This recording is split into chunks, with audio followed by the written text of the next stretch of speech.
আসসালামু আলাইকুম। আজকে আপনি যে অন্যায়টি প্রতিষ্ঠিত করে যাচ্ছেন, কোন এক সময় গিয়ে সেই অন্যায়টি আপনার সাথে হবে। আপনার সন্তান একজনের সাথে বেয়াদবি করার সময়, বড়দের সাথে বেয়াদবি করার সময় আপনি যদি ডাক না দেন, শাসন না করেন, তাহলে জীবনের কোন এক সময় গিয়ে সেই সন্তান আপনার সাথে বেয়াদবি করবে।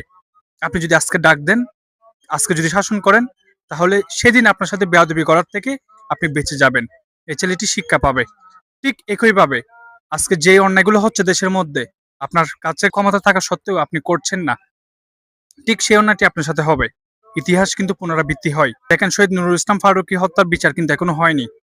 হবেও কিনা আদৌ জানি না। তারপর শহীদ রইসুদ্দিন হত্যার বিচার এখনো হয়নি। শহীদ উসমান হাদির বিচার হয়নি এখনো। একটা বিচার জন্য কেন প্রতিবাদ করতে হবে? একটা বিচার জন্য কেন শাহবাগে যেতে হবে? কেন দলে দলে মানুষজন আসতে হবে এই বিচারের দাবিতে? রাষ্ট্রের কি দায়িত্ব না এই অন্যায়ের বিরুদ্ধে কথা বলা? আমি এখানে কোনো দল, বল, ধর্ম কোনো কিছু টেনে আনছি না। কিছুদিন আগে এই যে ধর্মের নাম বলে একজন হিন্দুকে পুড়িয়ে মেরে ফেলছিল। তাহলে এর বিচার কি হয়েছে? আমি জানি না কিন্তু। এটা কোন দেশে আছে এটা? কোন ধর্মে আছে এটা? যে এরকম একটা মানুষকে পুড়িয়ে মেরে ফেলার কি অপরাধ করেছিল এটা? এই হিন্দু মানুষটা যদি অপরাধ করে থাকে তাহলে রাষ্ট্র আছে। রাষ্ট্র এটাকে শাস্তি দিবে। কিন্তু দেখেন এই অন্যায়গুলো যে হচ্ছে, আমি মুসলমান বলে আজকে আমি যদি মুসলমানের পক্ষে কথা বলি যে ভালো করছে হিন্দুকে মারছে, তাহলে আগামীকাল আমার সাথে ঘটবে। কারণ ইতিহাস পুনরাবৃত্তি হয়।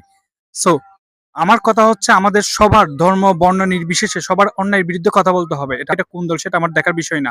আমার মনে হয় না এটা বাংলাদেশ ছাড়া অন্য কোথাও এরকম কোনো কাহিনী ঘটে।